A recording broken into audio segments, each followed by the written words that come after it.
So, before I get started, who in here is a marketeer? Oh, brilliant. Right, you can all tell me later how I got it wrong, which is all good. And who in here is trying to do some form of marketing, either for themselves, for a company they work for? Brilliant, pretty much everyone, actually.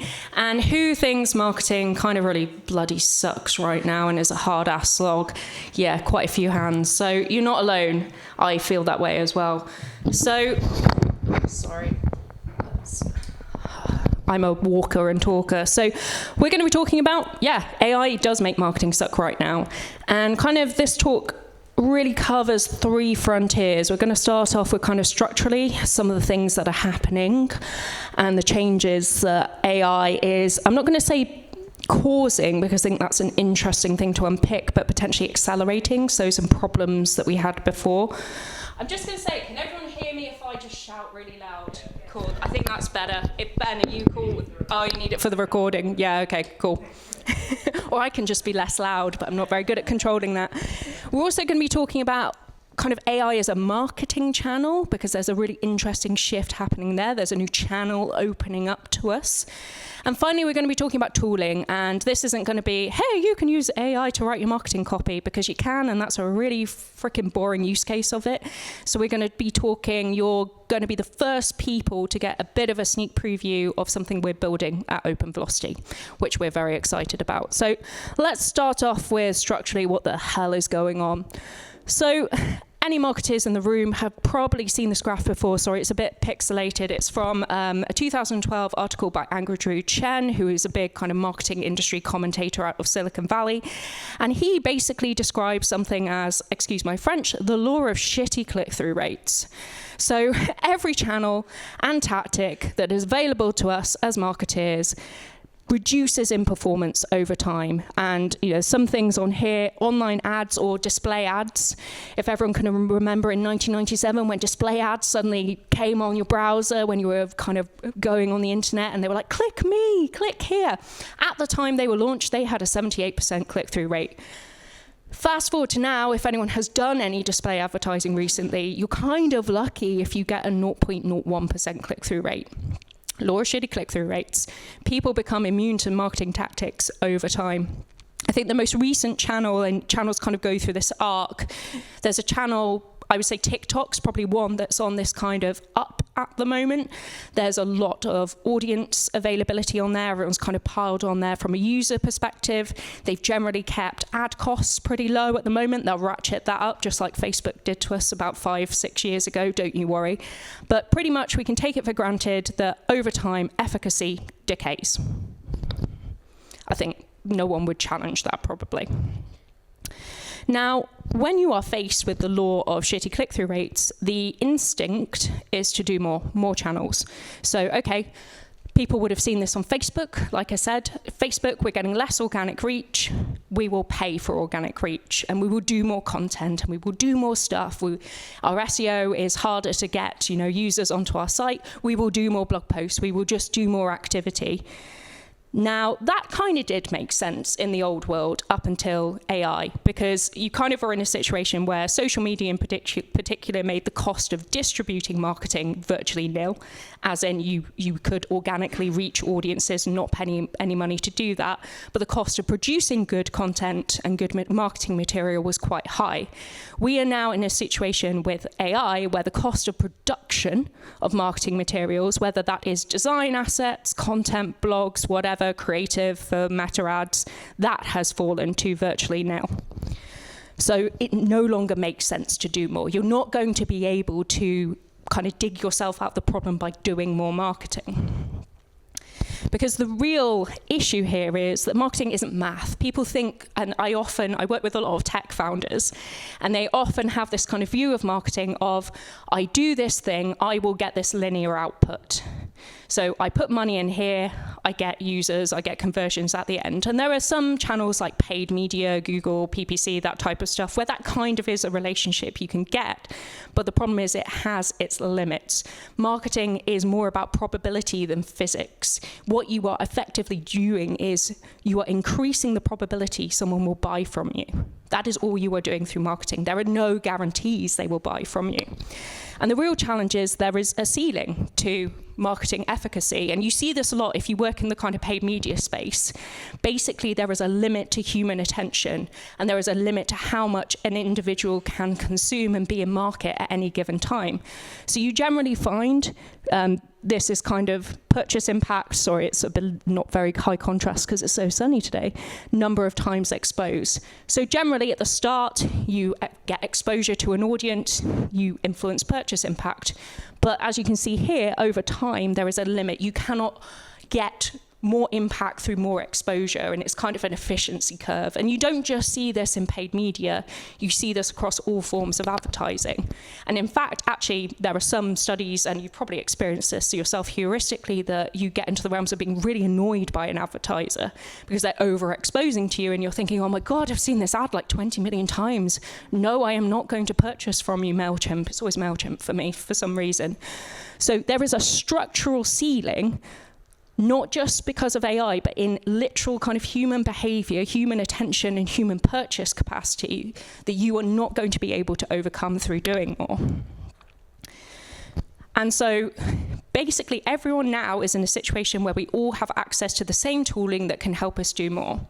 And I think where this kind of leads us is, it used to be in the old world, there was a little bit, you either did more or you did more that was higher quality. Now the bar has been raised. You not only have to do more and be very aware of that oversaturation point at the same time, but it also has to be high quality, because how can it not be when everyone has access to the same tooling? So if you are doing stuff the way you were doing marketing 10 years ago, you have lost the race. You're not even in the race, frankly.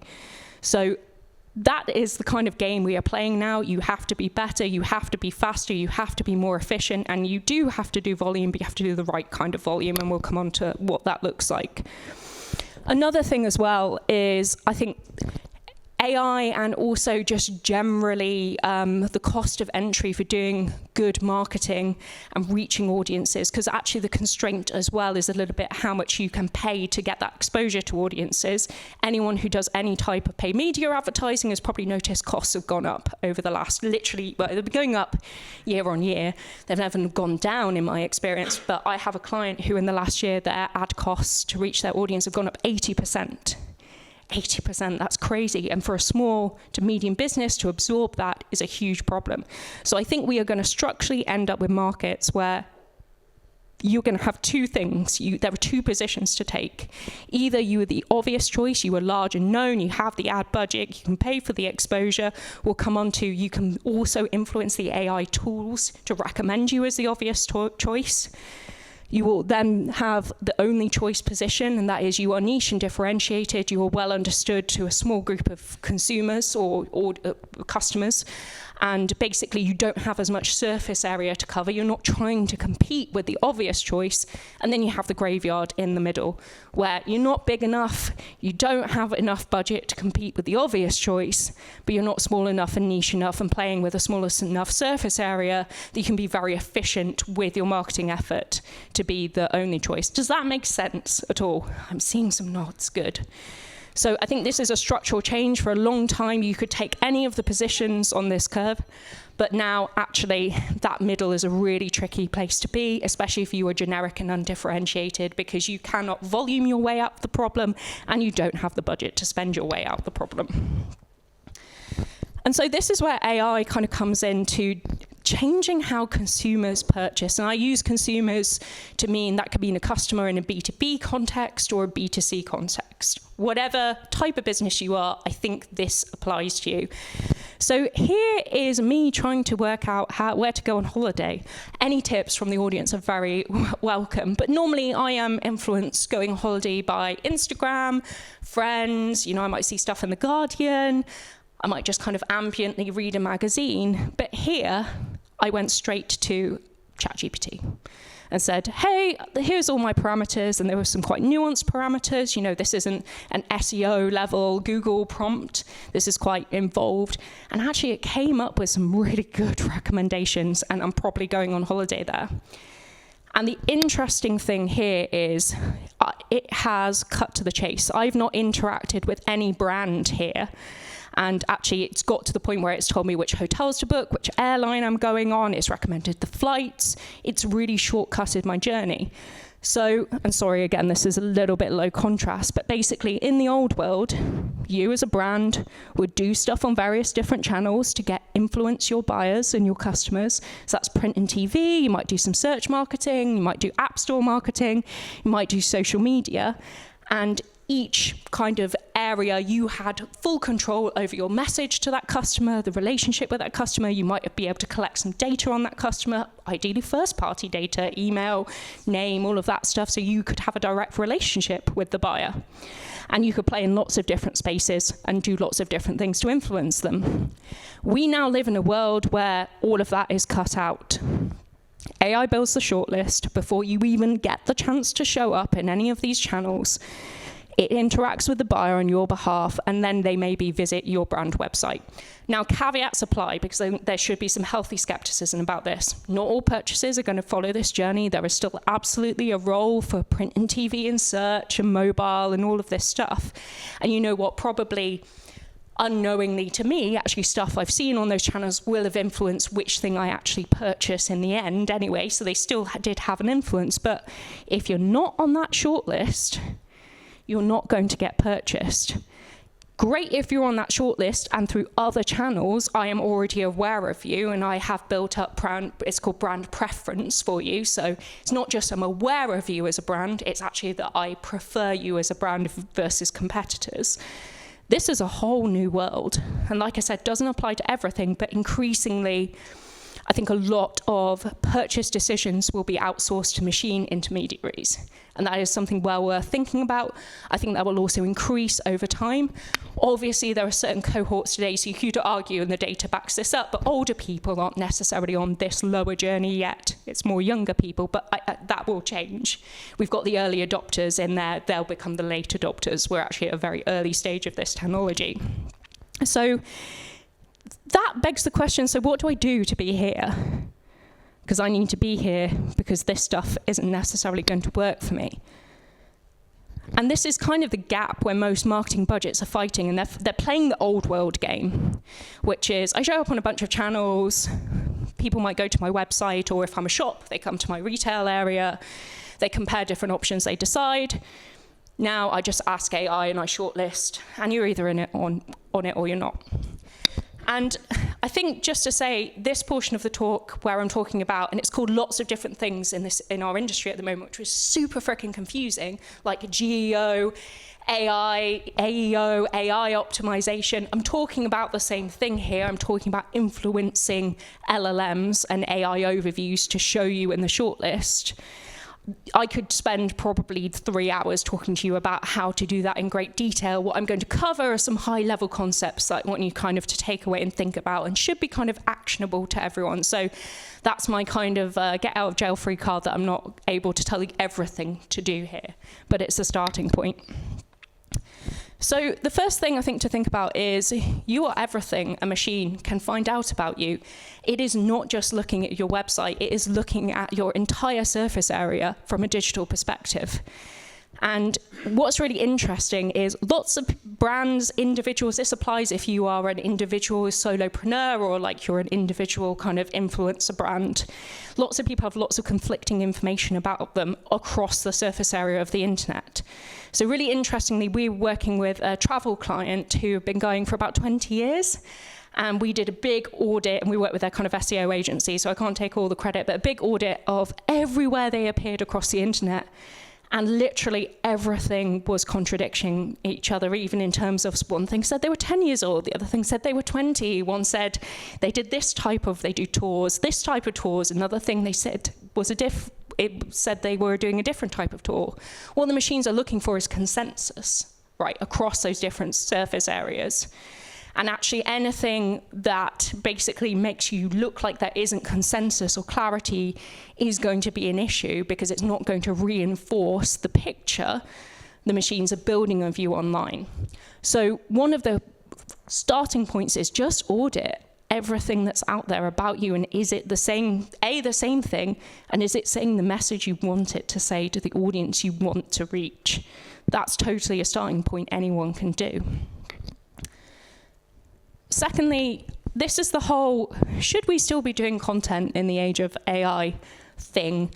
And if everyone has access to the same tooling and everyone can write the same blog post using the same keywords or the same prompt information and just get the LLM to give you an answer that sounds kind of plausible and is kind of readable, but is kind of junk, then you have no moat. Nobody has really a content moat in that environment.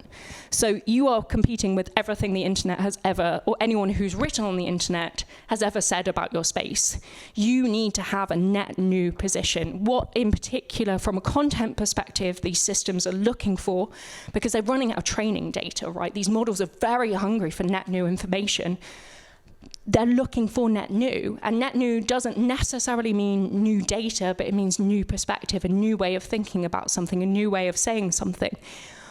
Honestly, if you are just asking ChatGPT to write me an article on Patch in York, it will spool something out that's okay, but it's absolute garbage. It's doing nothing for you. And also, I'm talking a lot about machines and machine intermediaries here, and you need to satisfy the machines. You also have to satisfy the humans as well. Who here is sick of LinkedIn's like AI slop situation? It's like, if I never see an M dash again, it's like not too soon. I'm so over it. And I'm someone who heavily uses AI, but I'd like to think I heavily edit for a real audience and kind of know what good writing sometimes looks like.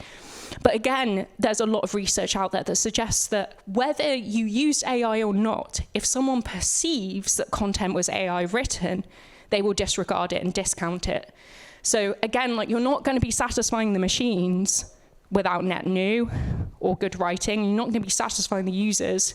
So this is my little plea to if you think you can just outsource your content department to these machines, don't, because, sorry, I've got a bit of a frog in my throat. Basically, if you do, it'll come and bite you in the ass. Well, you'll spend time and effort doing it, because it does take time. It's not magically instant. You will spend time and effort on something that's giving you no value in return, frankly. And also you'll be burning through a bunch of token costs, and I think they're probably about to put up all the prices on all of these tools as well. So it's not going to be as cheap as you think it is in the long run. And there are lots of ways, again, I could go into this in great detail, but there's lots of ways to inject net new into something. It just requires human imagination and thought and perspective, and anyone in this room can do it. It's fucking lazy not to, sorry, but it is. Also, I think the thing here is people think of this as to get LLMs to cite me, rank me, put me in that shortlist. I just need to do more kind of content, SEO effort, all of that kind of thing. The thing here is they're not just judging your content, they're not just judging your website, they're judging everything about the business. So they're compressing that judgment as well in a really interesting way. So they're looking at what your product service actually delivers. Is it any good? Is it providing value? And they'll do that through looking at lots of different sources. How unique are you versus competitors as well? Because again, if you think about it and this is a human decision-making process as well, if everyone looks the same, sounds the same, which one do I pick? Actually, I won't pick anything, because the way the LLMs rank kind of which entity to cite, they're quite risk averse in the way they do that. So anything that introduces, and that's why that surface area of everything everyone said about you on the internet is really important, because again, if there's any perceived risk, they're not going to cite and index you and all of that stuff. What your customers say about you, so reviews, ratings actually have huge influence on these systems. So actually having third-party references about you and third-party citations and third parties writing about you, reputable sources writing about you. There's this kind of myth that AI was trained on the whole of the internet, and that's not technically true. They obviously are looking and they're scraping data sources and have the ability to read websites, but a lot of the fundamental training data, especially for ChatGPT, comes from something called the Common Crawl data set, the Common Crawl corpus, which is a snapshot of the internet of the top websites on the internet. And that's really interesting because the top websites on the internet are Wikipedia, Reddit. This is why you hear everyone talking about you need to be on Reddit because it's a really highly cited source, New York Times, The Guardian. And what's really interesting about all these websites, well, there's a couple of things. Firstly, who mostly contributes to Reddit and Wikipedia, does anyone know, in terms of demographic?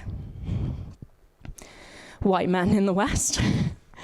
So inherently, the training data is biased towards white male Western views, and that's caused all sorts of issues. Also, other different languages as well. It doesn't have as good training data set on different languages. And if anyone's tried to do any kind of translation using these tools, especially putting it in production on a website, you will have noticed some interesting things. Like we had a client who, they were in the Dart space and the word shaft is used quite a lot when talking about darts. Don't auto-translate that, man. So again, you've got to think about the training data this stuff has, and there are certain, therefore, within the corpus of information it's using to determine who gets in that shortlist, there are certain sources that are more reputable to it as a system than others as well. So this is why PR is having a big resurgence at the moment, and everyone's talking about PR, and this absolutely should be part of your strategy. And then also, there's what your technical infrastructure, and by that your website, signals about reliability, because if it can't crawl anything on your website, if your website isn't structured in a way that it can kind of understand and basically index, and this is the same for traditional SEO like Google and the new world, then it's just not going to bother. It will kind of carry on and be like, I'm not going to look at this information. So there's also a technical credibility angle. So none of these things are solely in the, I guess, marketing department's remit to solve it all. And I think this is the point I want to make, that marketing cannot outmarket a bad product. That's always kind of been true, but I think that's intensified. If you're not delivering for customers, your customer service is naff, and you don't have that review profile, or worse, you've got really bad reviews, marketing ain't necessarily going to be able to solve that problem for you. This is a whole business problem. This isn't a channel problem. And that's the way you need to be thinking about it. And also, just hot tip, if hopefully no one in here is kind of a marketing agency, because marketing agencies don't like me talking about how scammy a lot of them are. But if you've got a marketing agency or SEO agency, GEO agency coming to you and saying, we can solve all of your GEO visibility, AI visibility problems, they can't. They structurally can't. They're going to need a lot of help from you. So really think about what they're actually offering and the service they're delivering. So that's my little rant over. So going beyond content, and this is where it gets really interesting, because I think, like I said, content's a really obvious use case. It's a really boring use case. I think we're all kind of over it. We've all used it by now. There's some interesting research that's actually came out in March about something called the jagged frontier. And basically, it was this big survey of US management consultants who were all heavily using AI because basically their bosses are telling them you need to use it. And companies are doing stupid things like telling people you have to spend like $200 in tokens a day, which I think is a crazy way of looking at it. Like, we're not going to incentivize you to do good work. We're going to incentivize you to spend company money. But anyway, fine, whatever. That's mostly American companies, which is why it's interesting. But anyway, so basically, they did this big survey of management consultants, and they found that there were some interesting things around where AI improved performance. And, this was across multiple different tooling. So it was looking at Copilot, ChatGPT, and I think Claude as well, maybe Gemini. But it was cross-tooling. And so what I'm saying is it's not depending on which model you use. And basically they found that when people were doing creative and analytical tasks, on average, there was a 25% improvement in performance and outcomes. But when they were doing strategic reasoning tasks, there were 19% actually performance hit to those tasks. That's kind of interesting. I think we all could have maybe guessed that, maybe not the numbers, but guessed that might be true. What's really interesting is this occurs within the same workflow. So basically, within the same kind of trying to achieve a result workflow, it's good at some bits of that workflow. This is audience judgment, which we'll come on to. It's bad at others, and we all know AI can give you a very confident output that is a wrong answer. And unless you really know whether it's a good answer or not, that can be a problem, because you think it's good and you take it forward, but you can actually make a really wrong decision. So this is why it's called the jagged frontier. And the other issue with it is it's really hard to know before you start a workflow which areas are going to be impacted negatively and impacted positively. Humans are actually quite bad at judging that inherently. So this creates a lot of risk for a company or anyone kind of using AI to do stuff. This isn't just marketing stuff, this is kind of any stuff. You have to be very aware of its limitations. Because I think also linked to the jagged frontier is the models we're using, the frontier models we're using at the moment are generalists. They are general tools. I heard it described by Rand Fishkin at Turing Fest. He said, this is basically just Excel, right? It is just another tool for us to use, and it's heavily dependent on whether the user actually understands what they're trying to achieve and are any good at the tooling, prompting or whatever in this case. The breadth is also their weakness because they're not very specific. And when we go back and we look at, strategic calls, AI is very bad at strategy because it gives you a generic strategy. It is giving you the average strategy in your category, right? All it is doing is predicting the next token.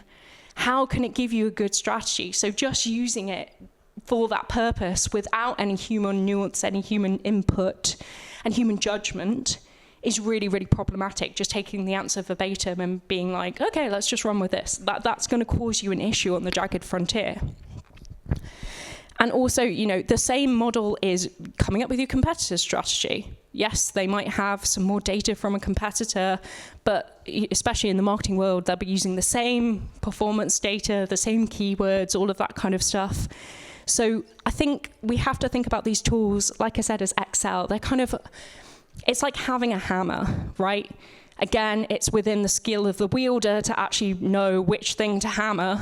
Like maybe don't hammer the drywall, like I did last week. It went very badly into a pipe, but we won't talk about that. Or, do I use it for this other task? You can tell I'm not good at DIY. I don't know what another task for a hammer would be. A good task for a hammer. But, what actually I think we're moving to is a world where we don't want the most obvious answer.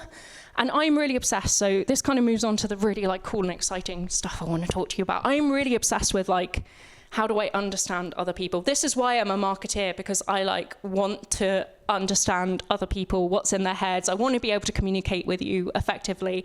I know you're all different. You all have different tastes, preferences, experiences that shape the way you view the world.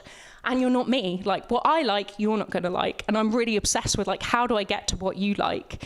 And if you ask an LLM about your target customer, so tell me, lots of people use it. They say, write this email in the style of a Fortune 500 CEO. It gives you a plausible sounding result. Going back to the jagged frontier, it's plausible. And to be honest, because of the reasons I talked about, how the model's training data was derived, it's probably pretty good at a Fortune 500 white male CEO. If you have any kind of marginalized or very niche audience, it's less good at that. And it's just giving the statistical average version of a buyer in your category, not your buyer, your target audience. So this is kind of what the problem space we're thinking about at Open Velocity with a new tool called Audience Velocity, because it just made sense. And honestly, coming up with names is a real headache. So I was like, yeah, that works. AV. And basically, where I think the world is going is everyone will be using frontier models for generalized tasks. That's not going away. But I think there is space in the world for what eventually, and we'll talk about why this isn't that yet because we're just in the MVP stage, but I think there is now a space for specific models, so probably small language models that are for very specific and pointy tasks and can do things in a very context-aware bounded way that the frontier models can't.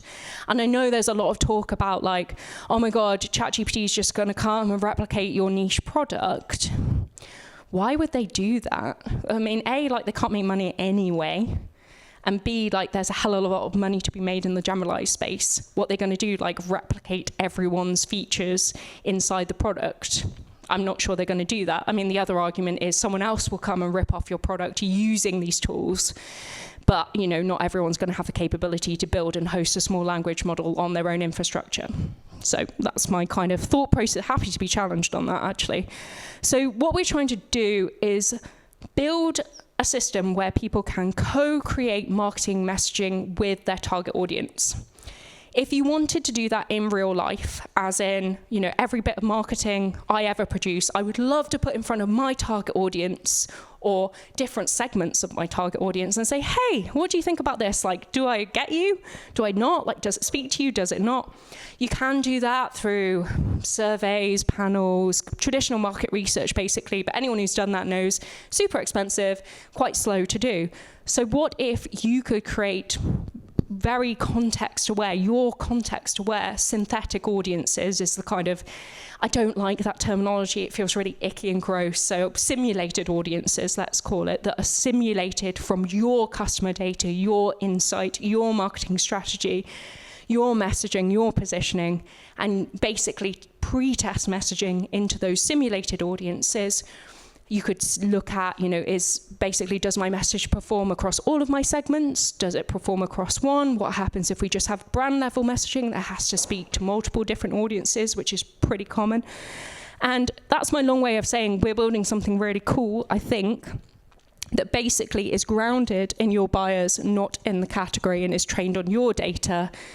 Gets better over time as you use it because you can ingest basically live performance data. So if you use it to come up with messaging that then runs in a meta ad set, for example, you could then pull in that performance data and reinforce the learning there.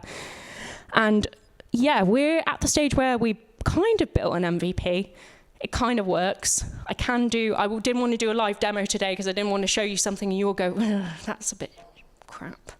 Because it's still a bit crap. We're in that like early days of thing. I was on a call with the developers earlier and we've kind of got V2 feature set.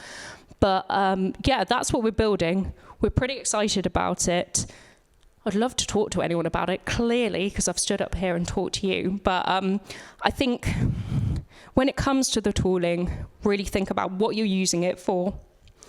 Is a generalized data set from a frontier model actually going to give you the specificity you need? And I don't think this is taking anyone's jobs, because taste, preference, and judgment are essential, especially in that jagged frontier space, because it can sound very confidently wrong, and you need to be able to know if it's wrong, and that is a human skill for now. So that's what I've got for you today. Any questions, would love to hear them. Thank you so much for letting me kind of ramble on at you. Thank you.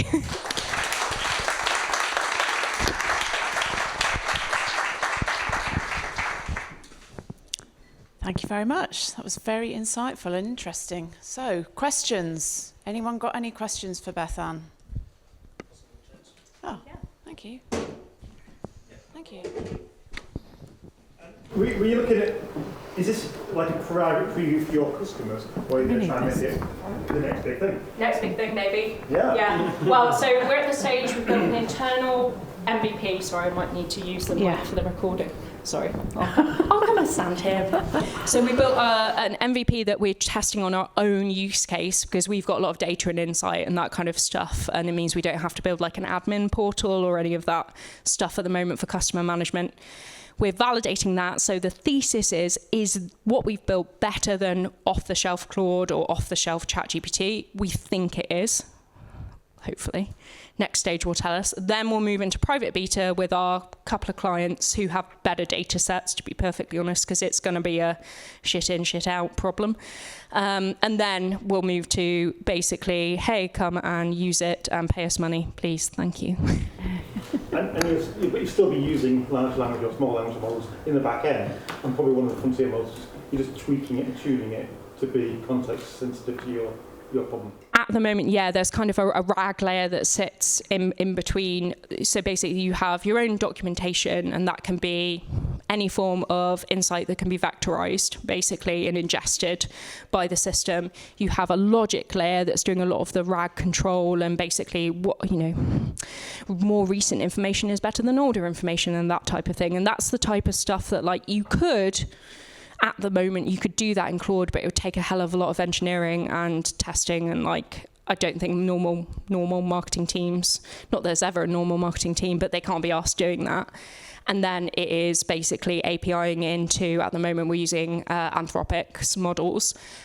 Idea is eventually we will, there's 2 phases. Next phase, we will move to a open source model hosted on our own infrastructure, data privacy concerns, all of that. And then phase 3, when I've raised a lot of money, is build our own small language model that's a bit more fine-tuned. And that's where I think ultimately that's where a lot of the value lies, but we've kind of got to work up to that point. So sorry, that's a really long answer, but... That's good answer. So you had a slide earlier where you had the traditional route and then the LLMs and the different pathways. We were talking before we started about how they're all going to go bust, right? There isn't money to be made in large models. Do you think that the AI models will follow a Facebook and effectively paid advertising within their model, and it will then be as bad as the Facebook build? Yeah, marketers ruin everything eventually. So yes, I mean, it's really interesting. OpenAI last year were talking about, they actually started releasing the ad-supported platform. So it's kind of a freemium, Netflix like, but you have to watch ads. And they were testing that in the US, but they haven't really progressed with it. I think that's more an OpenAI issue in that they don't seem to be able to release anything on their roadmap at the moment, and Anthropic is eating their breakfast. So I don't think it's like a structural tech issue. I think this is a when, not if problem. Yeah, so I have some knowledge about the kind of the meta adverts and that kind of stuff, but I can see parallels. If you pay OpenAI or Anthropic or Google, they may start to actually place those things on a paid basis in front of you, right? Yeah, definitely. And I think you'll end up with some kind of integrated ad ecosystem. Obviously, Meta are doing a lot around like AI-generated ads within their platform, which from my testing, and hey, I'm no designer, right, but are pretty bad at the moment, and consumers don't seem to like them, but I think they will crack that eventually. Yeah. I mean, my own experience is I scroll Instagram daily too much. And 95% of the stuff in front of these adverts now, it's really pissing me off.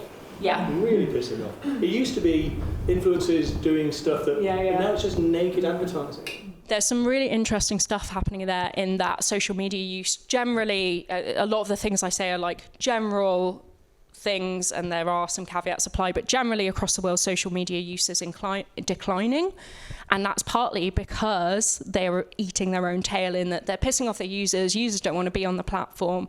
But there's been kind of a trend and a move towards that for a while. So the available impressions on any social media platform is declining massively, which kind of means they have to force more ads down your stomach because as a result of it. It's super interesting.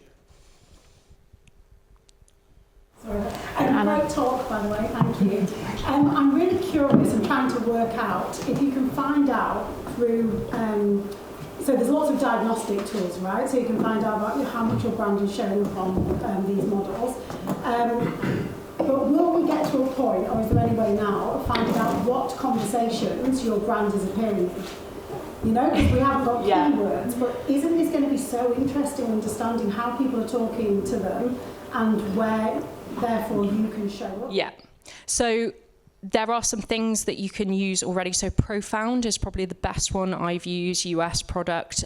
Basically, they have access to some proprietary data through a partnership with OpenAI where they can see prompts, basically, and they get prompt samples. It's quite expensive, as you'd expect, because it's quite valuable information. The one thing I'd say, and this applied in the keyword era, because if you remember, Google said, again, like 8 years ago, 50% of searches are brand new, like we've never seen them before, because there's so many permutations of wording and phrasing. That is exponentially harder in prompts because there's literally, it's a longer query string, right? So I'm super skeptical of a lot of this tooling that is like, we will track, your appearance in prompts, and we'll give, normally they say like you get 20 prompts a month and we'll track where you appear in these prompts. A sample of 20 prompts a month. Think about the keyword world. that's like nothing. So I would treat it as directional data, not absolute, and no tool is going to be able to solve that problem because there's literally too many permutations to track, and it's actually quite expensive for them to track as well, that because they're running into their own token cost issues. So hopefully that answers the question. Profound, another good one if you just want to track where you appear. This doesn't have like the prompt information from other sources, but Tracker is really good. That's TRAKKR, and Peak AI is another one I've been relatively impressed with, but they all have the same structural issue.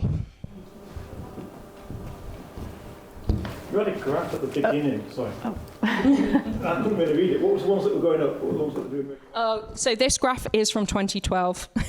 So it was more a kind of, so at the time in 2020 world, messaging, that would have been WhatsApp messaging, was on the up. What's the purpose? It says bots, which is interesting, and that's kind of like bot injection type stuff. So now I would say what's on the up is AI, search, that area we've been talking about. TikTok's pretty good. I think they will nerf that pretty soon. And email is the only other channel where, and I don't mean outbound like sales email, I mean marketing email, is the only channel that's seen click-through rates and open rates improve in aggregate over the past couple of years. Because if you get entry to someone's inbox, people are much more kind of, I guess, cautious about that. They're probably more likely to read it. So email's a good channel. Question for that? I think it's really interesting what you're doing and how you're sort of like tying it back in. I understand the system, you know, with the reg corpus and then the outputs that you've got. The coding thing, there's always been really, really interesting is like, how do you break through all this noise? Okay, so I was doing a couple of demos with tests with OpenAI about building products, and it was amazing how on every single return I had Wix and B&Q, and I was like, okay, well they're paying to be in this space, because I was looking at their SEO. Their SEO optimization is really good, they're in space, okay, it makes sense. We know that click-through rates are around about 0.5, we know that TikTok click-through rates are not great, okay, their CPMs are really quite low in terms of how much you're going to pay to be seen by a lot of people. And the problem is, we've just got noise, right? Yeah. So much noise that how do you get that cut through?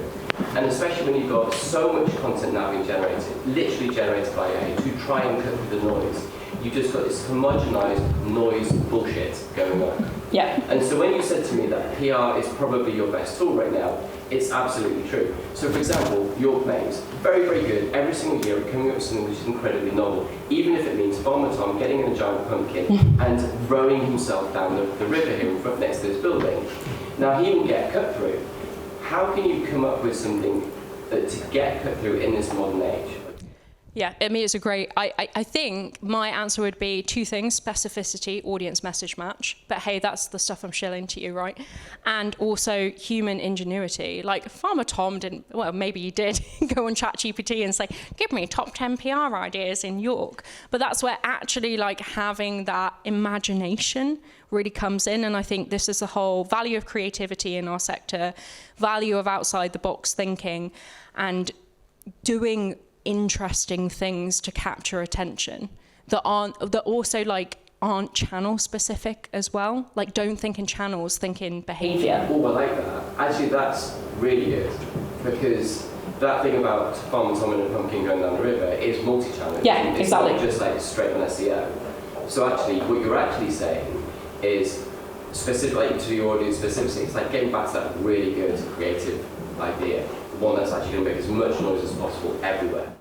Yeah, and knowing that it makes noise to the right people and being very clear on the audience. So that's a big, like, a lot of our work we do as a consultancy is helping people figure out who their audience is.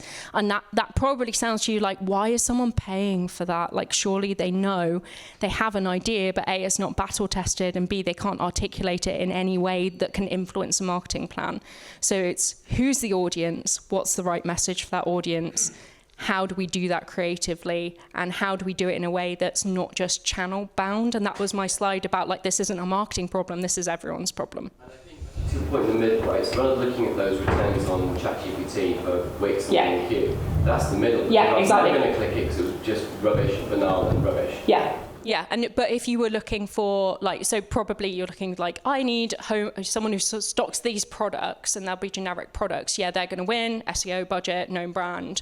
You're looking for something very hyper niche and specific. That's where the unique value. So that absolutely kind of, that's my thesis there. I mean, I've stolen this from someone probably at some point, but yeah. Here's a thesis then. Will the utilisation of public LLMs and private LLMs that you're suggesting there lead to a de-skilling of the marketing industry? Because Farmer Tom, classic human creativity, will it lead to a de-skilling, and actually it'll go further away from the objective? Yes, sure. Yeah. I think so. And like, I've even found this myself, like, because I use these tools a lot and I'm big advocates for them, but my brain atrophies and I have to like actually go, no, I'm not even going to look at a computer screen. I'm going to like sit and think about this problem, because there was a really good thread on Reddit today that someone was basically saying like, yeah, it can help me to get to a really good output much faster, but I don't get the learning from actually going through the process. So I shortcut, but I don't get to learn anything. So I'm outsourcing my learning as well as my thinking, which I thought was an interesting way of thinking about it. But and I think, you know, that's partly what we're seeing a little bit with, there's a lack of junior positions, not just in marketing, but across a lot of industries. But I suppose what I'm trying to build, I want to help be part of the solution to that problem. And sorry, I'll be really quick with this, but anecdote of what made me think of this idea was I'm working with a really great marketing team in one of my clients. There's like 5 of them. There's a chap called Jack. He's an amazing 25-year-old digital marketeer. What he doesn't know about like Meta ads and Google ads, like it's crazy. He's so good. But his job is marketing to Fortune 500 CISOs in the US. He has like no shared lived experience with this audience, frankly. Like they're male, that's kind of it, you know what I mean? He's from Barnsley, in which nothing against Barnsley, but it's a completely different cultural thing. So he's coming up with messaging to run in ads, and he's like, this is really good, I really like this.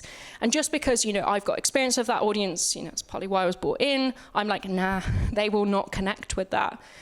And it's, could I give him something that he could co-create with the audience in a like safe space that gives him more leverage and doesn't need me to come in all the time and be like, oh my God, you've got that wrong, you need to change that, like put a Z in there type stuff. You know, it's not just that, but so, you know, can we give people more leverage to think like their customer? Because as a marketer, you have to remove yourself from the equation. Like, it's not about what I think is good. Loads of the stuff I do, I'm like, I would never enjoy that or read that, but actually the audience love it because it's not about me. You said something that was quite a throwaway earlier. It was really important about the email, right? What if all this is confusing and competitive and bland and whatever? What is the real potential, providing you get an email address, which is the thing? Is it something businesses, you B2B, B2C? Yeah. Yeah. It's basically like a lot of the stuff you are doing in marketing, you are renting your audience off a tech giant. So if you're running Meta ads, you are renting that audience, and they control all of the algorithmic rules about whether you get to reach that audience, how much you pay. If you have first party information, and email is there's lots of different types of that. We could do a whole talk on that. It's probably quite boring if you don't love like GDPR and stuff, but whatever. So if you have that connection, you've got no intermediary between you and the relationship with that customer, email deliverability aside. And so it's kind of going back to, you know, what you were saying about how do you get cut through, like own your relationship with the customer and remove the intermediary. Easier said than done, but that's an interesting way of thinking about it. So I use Amazon Simple Email Service. You can send 50,000 emails a day for nothing. Yeah. If you've got 50,000 email addresses to send them to. So the cost of delivery, harvesting email addresses and then being compliant with the law are the two things you've got to be really careful about. But I'm finding some really good open rates and some really click rates, but no conversion rates. Audience message match would be my, And again, like the value of anything anyone can do on mass, and anyone can replicate that. They might not have your messaging, but they can replicate the capability of doing that, is reaching nil. Like outbound email in particular, I cut the slide, but again, you were looking at even 5 years ago, like a good open rate was like 14%, click-through rate was like 2%. Now, like I'm lucky if I get 5% open rate and a 0.01 % click-through rate. Again, because everyone's emails, it's so oversaturated. Also, AI copy is really crap. No one does that very well. So I think zig, really good way of thinking about it. If everyone's zigging, how do I zag? So it's an interesting question. So how do you inject your own personality within your brand in those messages, right? Because I write in a certain way, and it can be very informal and very casual and very kind of humorous, but I mute that very heavily because it doesn't feel appropriate. And yet that could be a super... Try it, test it. What have you got to lose? Like, people aren't doing it. We're converting now, so try it, yeah. Lisa. So everyone's questions are really, really good, and I'm thinking mine's probably not going to be, because I'm still getting my head around this. But you mentioned about the getting your way in front of the AI so that it becomes before the brand is mentioned or suggested. But there's some blocks, aren't there, if I'm right, on things like LinkedIn and stuff like that. So content-wise, there are some ways that it doesn't actually get the information. So you can have your LinkedIn, if I'm right with that, am I? Yeah, LinkedIn's really stingy about who can access their API, and scrape them. In terms of when you have a network that you're trying to, or an audience that you're trying to speak to, and LinkedIn is a really good one, it's almost pointless in some ways in that you're speaking to humans, but the AI side of things, it's not going to actually help get in front of the recommendation side. So how do you get around that? You do both. And sorry, I maybe over-egg the pudding on you need to be thinking about marketing to the machines, and you absolutely do, and they will probably become 50% of your audience, but don't discount doing the human stuff. It's still absolutely important. And again, it's that, are they the right audience? Have you got them in the right place? Have you got the right message? So I wouldn't think oh God, we shouldn't be doing any traditional marketing at all. It's just, okay, what can we do to also increase our visibility to machines? I think the issue as well is that I'm the only person. Yeah. So it's kind of spinning all these plates, but which one do I let drop? Because actually, what am I trying to do? And then it's an absolute overload of, I don't even know anymore. So LinkedIn is actually still good for the human interaction and getting your personality across and connections and stuff. But actually, in terms of the AI focus, do that as a separate, don't even worry about it in terms of feeding the two. Yeah, there'll be some channels that do feed each other. PR is a good example of you want to influence humans, you want to influence machines. Some are dual purpose, some won't be. And I think the best piece of advice I ever got, and it's actually Sian said this. So we used to share the same manager.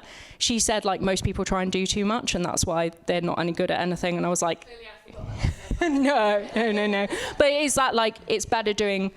Because again, remember, quality is the bar, right? It's the entry ticket to this. It's better to do a couple of things really, really well, especially if you know they're super aligned with your audience, than try and spread yourself too thin, especially one-person marketing team, been there, know the pain of that.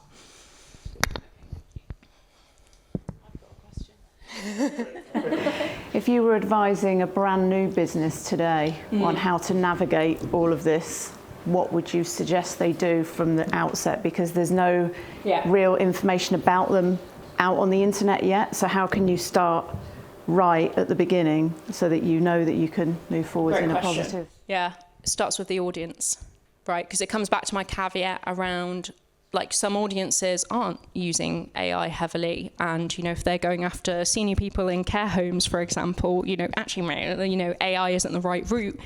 Maybe in person, going to the care homes to the users, but it really is who is the audience, and understanding their behaviours, where they hang out. Is that online? Is that physical? And then you can shape your marketing plan and your marketing channels to that audience, instead of going in and thinking, oh my God, I need to do all this stuff, cover all this surface area.